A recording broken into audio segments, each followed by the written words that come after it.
Good evening, नमस्कार, बहुत स्वागत है आप सबका। आप देख रहे हैं टॉप 5। ये एक बुलेटिन होता है जिसमें हम 5 एंकर्स आपको बताते हैं 25 खबरों का पूरा अपडेट। शुरू करते हैं आज का टॉप 5 और आज की पहली सबसे बड़ी खबर प्रधानमंत्री नरेंद्र मोदी से जुड़ी हुई है, जिसमें आज वे जम्मू कश्मीर के चुनावी रण में उतरे। पीएम मोदी डोडा में स्पोर्ट्स स्टेडियम में चुनाव प्रचार का शंखनाद करने पहुंचे, जनसभा को संबोधित किया। इस दौरान प्रधानमंत्री ने कहा कि यह चुनाव 3 खानदान वीएस नौजवान के बीच में है। परिवारवादी पार्टियों ने लोगों को गुमराह किया है। परिवारवादी पार्टियों ने जम्मू कश्मीर को खोखला कर दिया। यह चुनाव जम्मू कश्मीर का भाग्य तय करेगा। एक तरफ 3 खानदान है और दूसरी तरफ सपने लेकर के निकल पड़े जम्मू कश्मीर के मेरे नौजवान बेटे बेटियां हैं। ये तीनों खानदान जम्मू कश्मीर को दशक तक बर्बादी देने के जिम्मेदार है। वो किसी पाप से कम नहीं है। तो जम्मू कश्मीर के डोडा से आप सुन रहे थे प्रधानमंत्री नरेंद्र मोदी को, जिन्होंने कई मुद्दों पर विपक्ष को घेरा है, चुनाव को महत्वपूर्ण बताया है। लेकिन इसी कड़ी में जम्मू कश्मीर के 2 जगह किश्तवाड़ और बारामूला में सुरक्षा बलों और आतंकियों के बीच मुठभेड़ हुई है। बारामूला में जवानों ने 3 आतंकियों को मार गिराया, जबकि किश्तवाड़ में कल हुई मुठभेड़ में 2 जवान शहीद हो गए, जबकि 2 जवान घायल भी हुए हैं। घायल जवानों को अस्पताल में भर्ती कराया गया। दोनों जगहों पर सेना और पुलिस ने जॉइंट ऑपरेशन किया है।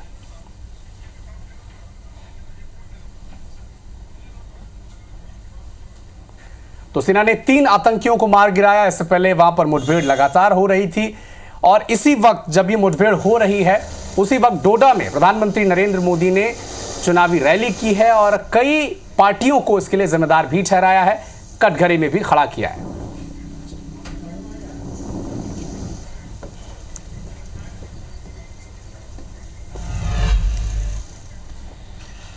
फरीदाबाद में पूरे दिन हुई भारी बारिश की वजह से शुक्रवार को ओल्ड रेलवे अंडरब्रिज के पास जल भराव हो गया। इसमें एक कार डूब गई और कार जो उसमें सवार थे 2 युवकों की मौत हो गई। मृतकों की पहचान पुण्य शर्मा और विराज के रूप में की गई है। पुण्य शर्मा और विराज दोनों ग्रेटर फरीदाबाद के निवासी थे और गुरुग्राम स्थित एचडीएफसी बैंक में काम करते थे। पुण्य मैनेजर और विराज कैशियर थे।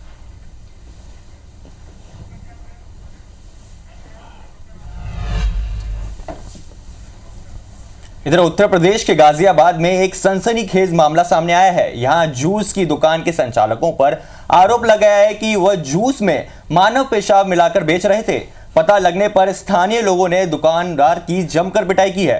सूचना पाकर मौके पर पहुंची पुलिस ने उन्हें भीड़ से बचाया। इस दौरान दुकान की जांच की गई तो एक कैन में मानव मूत्र बरामद हुआ है।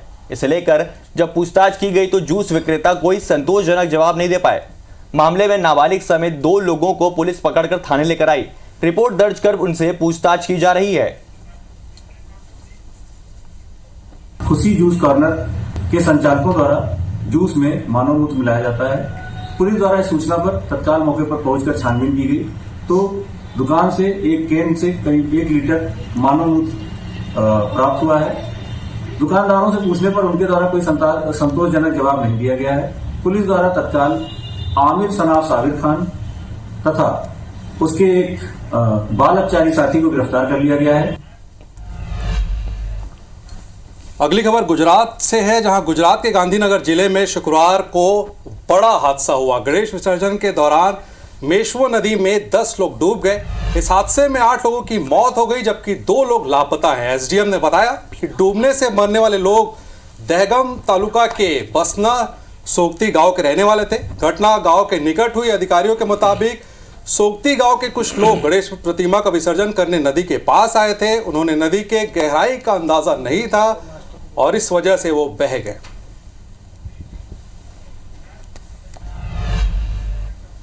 इधर छत्तीसगढ़ के रायगढ़ में गणेश विसर्जन के दौरान युवक तालाब में डूब गया। तालाब में युवक की लाश मिली है। घरघोड़ा के कुडुम केला गांव की यह घटना बताई जा रही है। तो घरघोड़ा के कुडुम केला गांव की यह घटना है, जहां पर रायगढ़ में एक युवक की लाश बरामद की गई है।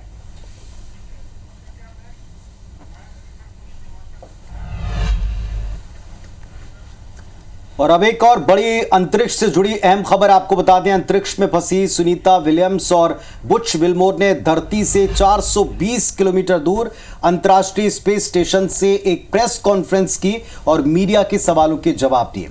उन्होंने बताया कि बोइंग विमान का उनके बिना रवाना होना और ऑर्बिट में कई महीनों तक रहना उनके लिए वाकई चैलेंजिंग रहा है। साथ ही विलियम्स ने कहा कि मुझे अंतरिक्ष में रहना बेहद पसंद है, ये पसंदीदा जगहों में से एक है। साथ ही ये भी कहा कि अमेरिकी चुनाव में अंतरिक्ष से ही वे वोट डालने वाले। इधर देश के कई राज्यों में बाढ़ बारिश का कहर जारी है। सबसे पहले बात करते हैं उत्तर प्रदेश के प्रयागराज की। यहां गंगा और यमुना का जल स्तर लगातार बारिश के चलते फिर से बढ़ गया है। संगम तट पर लेटे हनुमान मंदिर में भी पानी भर गया। मंदिर में पानी में खड़े होकर भक्तों ने पूजा अर्चना की।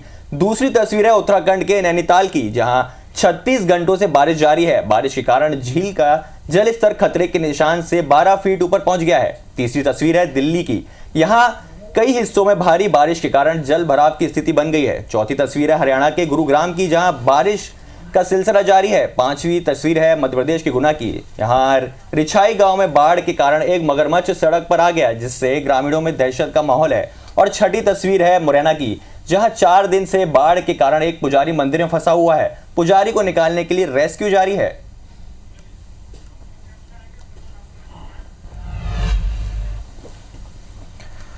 प्रधानमंत्री के घर नन्हा मेहमान आया है जो अब वहीं रहेगा, और इसकी जानकारी प्रधानमंत्री नरेंद्र मोदी ने खुद एक्स पर पोस्ट कर दी है। उन्होंने लिखा कि लोक कल्याण मार्ग पर प्रधानमंत्री आवास परिवार में एक नए सदस्य का शुभ आगमन हुआ है। प्रधानमंत्री आवास में प्रिय गौ माता ने एक नव वत्सा को जन्म दिया है, जिसके मस्तक पर ज्योति का चिन्ह है, इसलिए मैंने इसका नाम दीप ज्योति रखा है। तो भोपाल में सीएम डॉक्टर मोहन यादव ने कांग्रेस पर निशाना साधा है। पीसीसी चीफ जीतू पटवारी के अधिकारियों को दिए एक जो बयान था जो वायरल हो रहा है, इस पर पलटवार करते हुए कहा कि रस्सी जल चुकी है लेकिन बल नहीं गया है। कांग्रेस अध्यक्ष ने जो भाषा का इस्तेमाल किया है वो समूचे कर्मचारियों और अधिकारियों का अपमान है। रस्सी जल गई, बट नहीं गया। कांग्रेस के नेताओं ने जिस ढंग से अधिकारी कर्मचारियों के लिए जो भाषा नर्मदापुरम में बोली है, मैं मान के चलता हूं कि ये समूचे अधिकारी कर्मचारियों का अपमान है। इससे उनको माफ़ी मांगना चाहिए। अधिकारी कर्मचारियों के साथ सरकार खड़ी है, उनकी निष्ठा उनकी व्यवस्था पे कोई प्रश्न नहीं उठा सकता है। वो बेखौफ होकर काम करे, जनता की बेहतरी के लिए काम करे। सरकार यशस्वी प्रधानमंत्री के नेतृत्व में इसी प्रकार से ठोस काम करती रहेगी। इधर सीएम के बयान पर जीतू पटवारी ने कहा है कि कांग्रेस कभी भी असंसदीय भाषा का प्रयोग नहीं करती। अधिकारी कर्मचारी जनता के काम नहीं करेंगे तो सवाल तो पूछेंगे। अहंकार से भरी भाषा बोलने से आपका दायित्व पूर्ण नहीं होता है। आप 25-20 साल से सरकार में हैं, क्यों मध्य प्रदेश दिन पे दिन 100 करोड़ रुपए रोज कर्ज ले रहा है? कर्मचारियों के हितों की रक्षा, उनके अधिकारों की रक्षा हमेशा कांग्रेस ने की है। प्रदेश को ये बताना पड़ेगा कि वो प्रदेश के मुख्यमंत्री हैं, वो बीजेपी के मुख्यमंत्री नहीं, हमारे भी मुख्यमंत्री हैं। 9 महीने हो गए, 9 महीने में वचन पत्र का एक भी वचन आपने पालन नहीं किया। तो ये सवाल विपक्ष नहीं करे तो कौन करे? और अब बसना विधायक को लेकर एक खबर आपको दे दें। बसना विधायक की सेहत को लेकर एक चिंताजनक खबर मिली। संपत अग्रवाल को हार्ट अटैक आया। रायपुर के एक निजी अस्पताल में उनका ऑपरेशन हुआ। फिलहाल संपत अग्रवाल की स्थिति सामान्य बताई गई। स्वास्थ्य मंत्री प्रदेश के श्याम बिहारी जायसवाल अस्पताल पहुंचे और विधायक ने संपत अग्रवाल का हाल जाना। उनका हाल जानकर उनकी कुशलक्षेम की कामना की। इधर छत्तीसगढ़ में त्योहार से पहले खाद्य तेल के दाम में बढ़ोतरी की गई है। आज एक ही दिन में 18 से 20% दाम बढ़ गए हैं। औसतन 10 से 15 रुपए लीटर दाम बढ़े गए हैं। एक्सपोर्ट पॉलिसी के चलते दाम बढ़ाए गए हैं।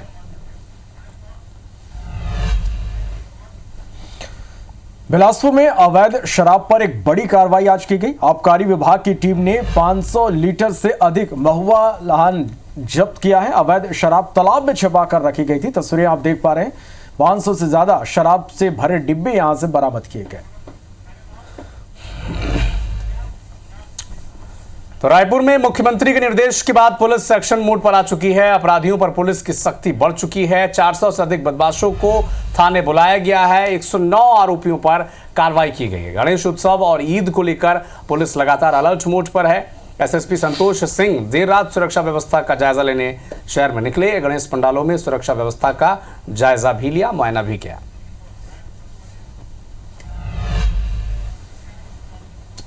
और इधर इंदौर में देर रात पुलिस ने फ्लैग मार्च निकाला। अलग अलग इलाकों में फ्लैग मार्च निकाला गया है। रैपिड एक्शन फोर्स के साथ फ्लैग ये मार्च निकाला गया है। रेलवे स्टेशन और नेहरू पार्क में मॉक ड्रिल की गई। अनंत चतुर्दशी और ढोल ग्यारस के जुलूस से पहले पुलिस की ये तैयारी देखने को मिली है।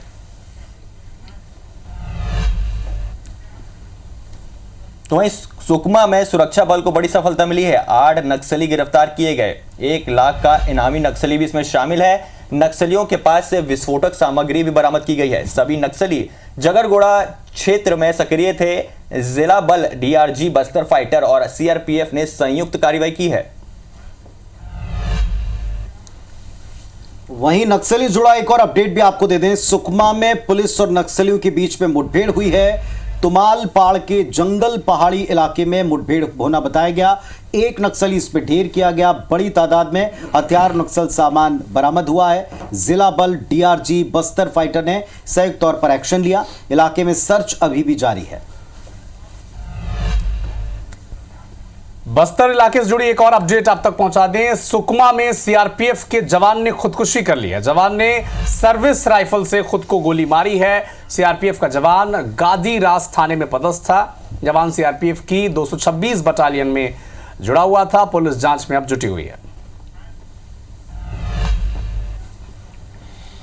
बैतूल के चोपना थाना क्षेत्र में डबल मर्डर की खबर है। झोपड़ी के अंदर 2 बुजुर्गों की लाश मिली है।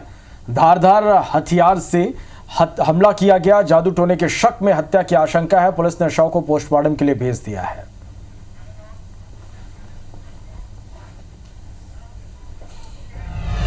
इस वक्त एक बड़ा अपडेट आपको दे रहे हैं जबलपुर से। अश्लील वीडियो ब्लैकमेलिंग केस में एक्शन हुआ है। पुलिस ने एसआईटी गठित कर दी जो इसकी जांच करेगी। महिला पुलिस अधिकारी इसकी अध्यक्षता करने वाली हैं। जो एसआईटी बनी है हर प्रकरण की छानबीन करेगी। एसपी आदित्य प्रताप सिंह का इस पर स्टेटमेंट आया है। बाहरी राज्यों से ब्लैकमेलिंग कांड का कनेक्शन निकलता है। आरोपियों तक जल्द पहुंचने का प्रयास होगा।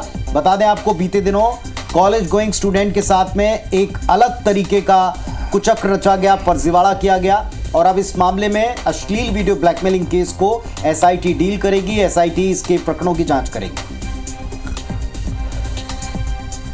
थाना मदन महल के प्रकरण में अपराध पंजीबद्ध करने के बाद हम एसआईटी का गठन किया गया है। इसमें महिला अधिकारी भी हैं और इस प्रकरण की विवेचना की जा रही है। हमारी टीम्स ने आरोपियों को चिन्हित किया है और उनकी तलाश में। विजेंद्र पांडे सहयोगी हमारे साथ में जुड़ गए हैं। विजेंद्र, एसआईटी गठित हो गई है, बिंदु क्या रहने वाले हैं और कहां तक दायरा इसका जाता दिख रहा है? बिल्कुल पुनीत, जबलपुर के मदन महल थाना क्षेत्र में स्थित ये government girls college Mankunwar by का ये मामला था। इसका खुलासा सबसे पहले आईडीसी 24 ने किया था। कैसे कॉलेज छात्राओं को उनकी मोबाइल पर फोन वीडियो भेजकर और कुछ एआई का इस्तेमाल करके एक छात्रा का भी फोटो लगाकर उन्हें ब्लैकमेल किया जा रहा था। कई छात्राएं डरी सहमी थी और आरोप है कि 70 से ज्यादा छात्राओं को इस तरह से ब्लैकमेल किया गया। फिलहाल 2 पीड़िताओं की शिकायत पर पुलिस ने जांच जारी रखी है। एक एफआईआर लॉन्च है मदन महल थाने में, लेकिन अब तक पुलिस के हाथ खाली हैं और लगातार पुलिस पर यह दबाव था कि इस मामले पर उच्च स्तरीय जांच की जाए। आखिर क्यों आरोपियों तक पहुंच नहीं बना पा रही है पुलिस। तो ऐसे में जबलपुर एसपी ने अब एक स्पेशल इन्वेस्टिगेशन टीम यानी एसआईटी का गठन किया है। इसमें महिला पुलिस अधिकारी भी रहेंगे और अब एसआईटी इस मामले की तह तक जाकर तहकीकात करेगी, जांच पड़ताल करेगी। अब तक की जांच की अगर बात की जाए तो जिन नंबर से छात्राओं को फोन कॉल आए थे, व्हाट्सएप पर फोन वीडियो भेजे गए थे, वो अधिकांश मोबाइल नंबर जांच में मध्य प्रदेश के बाहर के निकले हैं।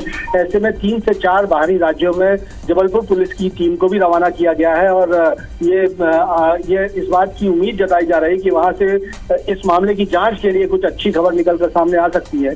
जबलपुर एसपी का ये जरूर कहना है कि जल्द से जल्द आरोपियों तक पहुंचने की कोशिश है और फिलहाल इस मामले की तह तक जाकर गहराई से जांच करने के लिए पुलिस की एक एसआईटी का गठन कर दिया गया है, जिसमें महिला पुलिस अधिकारी भी शामिल है।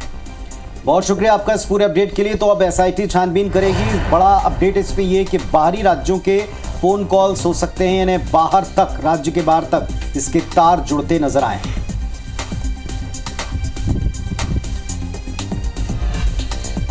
खबर है छत्तीसगढ़ की न्यायधानी बिलासपुर से, जहां सिम्स अस्पताल में पर्ची कटवाने कतार में खड़े अधेड़ की मौत हो गई और लाइन में खड़े रहने के दौरान अचानक से वे खड़े खड़े ही गिर पड़े। हार्ट अटैक से उनकी मौत होने की आशंका है। सीने में दर्द के बाद इलाज कराने के लिए सिम्स पहुंचे थे। घटना का सीसीटीवी फुटेज सामने आया।